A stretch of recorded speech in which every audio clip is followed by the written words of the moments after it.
card taps against a payment terminal. A plane touches down, right on schedule. Somewhere, a mother's hands are shaking as she dials 911, and on the other end, a dispatcher is already pulling her location from a network of towers she will never think about. On a screen in Manhattan, a trade executes. Somewhere else, a person types a question into an AI chatbot and hits enter. A phone buzzes.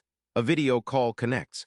Two friends on opposite sides of the planet see each other's faces without a flicker of delay. Ordinary moments. Thousands of them happening right now, all over the world. What do they have in common? Most people would say the internet. They'd be wrong. The internet is just the surface. Underneath it, underneath almost everything you just imagined, is something older, stranger, and far more fragile than Wi-Fi or fiber optic cable. It's time. Not the time on your phone, not the numbers on your smartwatch. A different kind of time, measured not in minutes, but in billionths of a second. And here's the question this documentary is really about. What happens when the world's clocks stop agreeing with each other? Here's something strange. Your phone's clock and your laptop's clock are probably both wrong, not by much. A few milliseconds maybe, to you it doesn't matter. But to the systems running underneath your life, a few milliseconds is an eternity. Picture two servers on opposite sides of the planet, both racing to process the exact same trade. If their clocks disagree, even slightly, the order of events becomes ambiguous. Which trade happened first? Which price was real? Multiply that uncertainty across millions of servers, billions of transactions, and an entire financial system built on the assumption that first actually means something. For most of human history, a clock a few minutes off didn't matter. Then came the railways, and trains moving toward each other on the same track made close enough, a matter of life and death. That single, practical fear is part of why time zones exist at all. Digital systems raise the stakes in a way no railway ever could. Computers don't operate in seconds. They operate in billions of operations per second. At that speed, close enough stops being close enough, it becomes catastrophic. A single desynchronized instant repeated across a network large enough doesn't stay small, it compounds. So engineers reached for something almost absurd in its precision. Not a pendulum, not a quartz crystal, an atom. Inside a cesium atomic clock, a single atom vibrates over 9 billion times every second with a consistency that borders on the impossible. The best of these clocks won't drift by a single second for roughly 100 million years. That isn't a clock. That's a ruler for the universe itself. And once you have a ruler that precise, a strange new question appears. Who decides what time it actually is? There's no master clock ticking away in some hidden vault, quietly running the world. What actually exists is stranger and far more human. Right now, in laboratories scattered across nearly every continent, scientists who will never meet each other are quietly comparing atomic clocks. An ongoing conversation nobody voted for, that almost nobody knows exists. Organizations like NIST in the United States and sister laboratories around the globe operate networks of atomic clocks, constantly checking their readings against one another across oceans. Above them sits the BIPM in France, which quietly averages hundreds of these atomic readings from dozens of countries into one shared global standard, Coordinated Universal Time, UTC. It's the invisible reference point every synchronized system on Earth ultimately answers to. Not a company, not a government, not even a single country. A rebuilt consensus, atom by atom, month after month, for decades. One of the largest ongoing collaborations in human history and one of the least visible. It sounds bureaucratic, almost boring. It isn't. This quiet, unglamorous agreement is one of the reasons civilization functions at all, because now that a single, ultra-precise version of time exists, it has to somehow reach every phone, tower, bank, and satellite on the planet. And the system that delivers it has been hiding in plain sight, inside something you already carry in your pocket. Ask most people what GPS is for, and they'll say navigation. The blue dot on the map, that's true, but it's almost a side effect. Each GPS satellite carries its own atomic clock. And when your phone talks to those satellites, it isn't primarily asking where am I, it's asking what time is it, according to at least 4 separate points in space, 12,000 miles above your head. Here's the part that sounds like science fiction, but isn't. Those satellites move fast enough and sit far enough from Earth's gravity that Einstein's theory of relativity actually changes their clocks, measurably, every single day. Gravity and velocity pull the timing in opposite directions, and the net effect makes each satellite clock run about 38 millionths of a second faster than an identical clock on the ground. Left uncorrected, that almost invisible drift would make GPS positions wander by several miles within 24 hours. Engineers don't debate whether relativity is real. They correct for it quietly, automatically, every single day, just so your map stays accurate. Your location is actually calculated from tiny differences in how long each signal takes to arrive.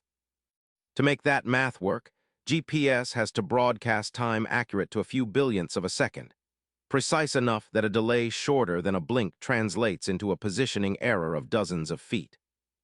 Which means almost by accident, the United States built one of the most powerful timing systems ever created and gave it away free to the entire planet.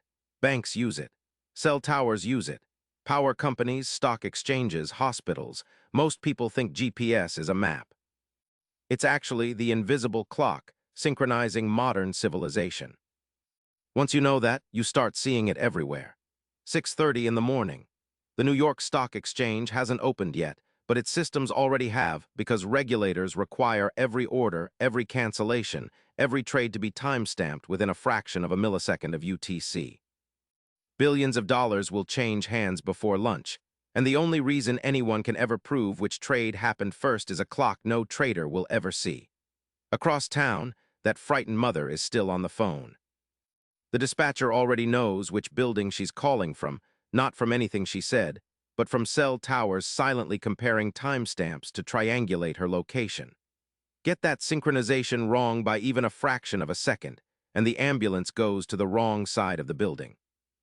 At a racetrack, cars cross the finish line separated by thousands of a second, and the only reason a winner can ever be named is a timing system tracing its precision back to the same atomic clocks keeping the stock exchange honest.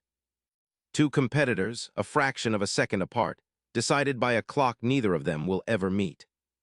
Inside a data center, thousands of processors are training a single AI model, splitting one enormous calculation into millions of smaller pieces that must recombine in exactly the right order, at exactly the right instant. Lose synchronization between machines, and the entire calculation quietly falls apart.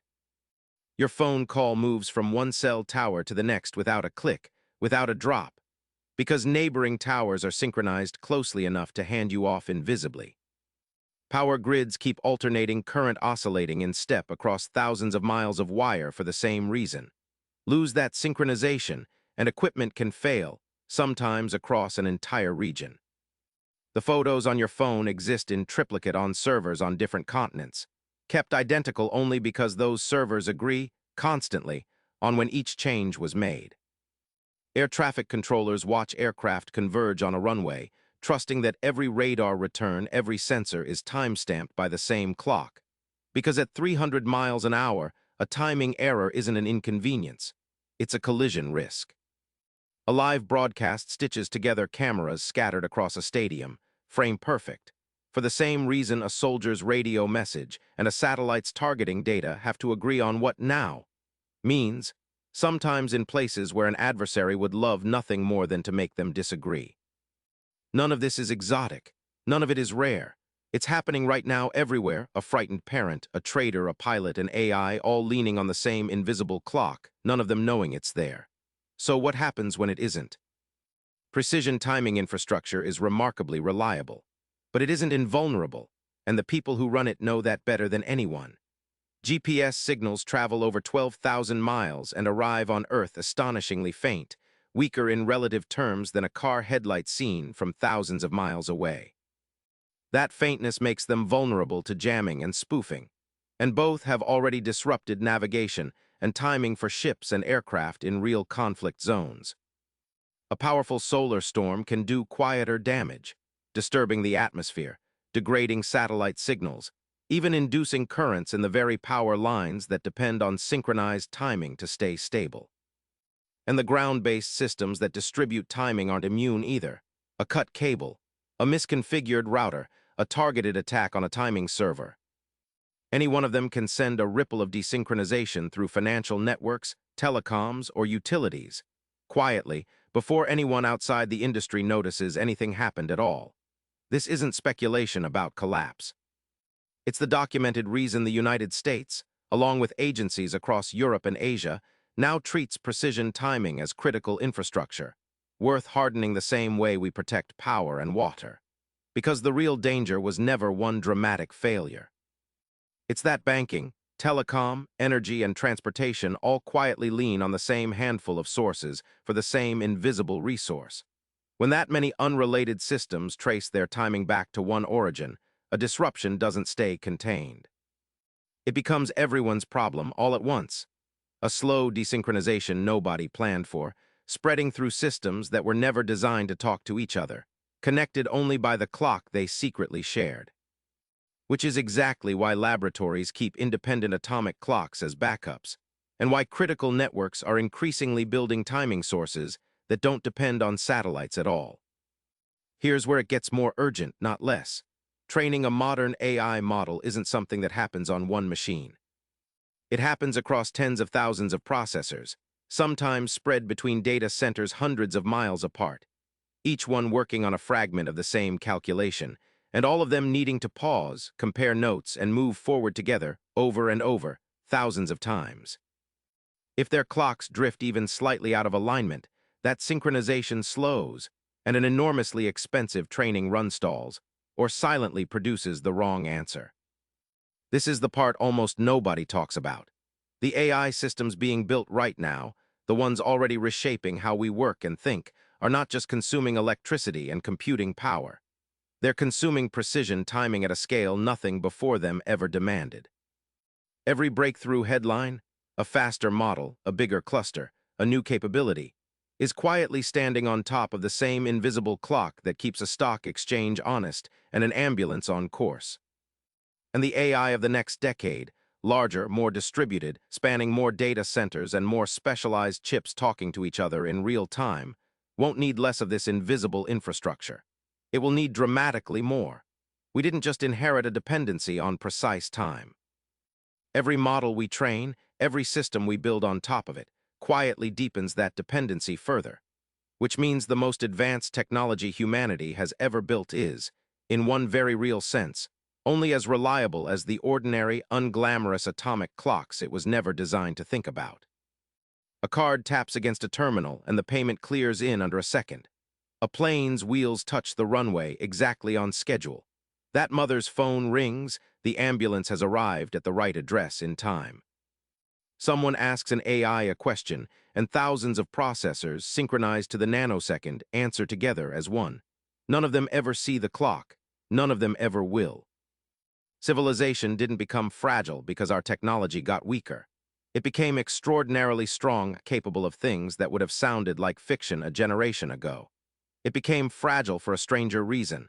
Almost everything we built quietly agreed to trust the same invisible thing. We think of infrastructure as roads, as power lines, as the internet, things we can see, touch, break ground on. But underneath all of it, keeping every transaction ordered and every network in step, is something that fits inside a single atom, vibrating billions of times a second, that you will never see and almost never think about. Here's the last thing worth knowing. The picture and sound reaching you right now, this exact sentence, arriving in sync with these exact words, were delivered by servers timestamped against that same invisible standard. The same atomic clocks, the same satellites. The same quiet international agreement you just spent the last few minutes learning about. You didn't only learn about the system. You were inside it the entire time. Somewhere right now, that atom is still vibrating, and it will keep vibrating long after you've forgotten you ever watched this.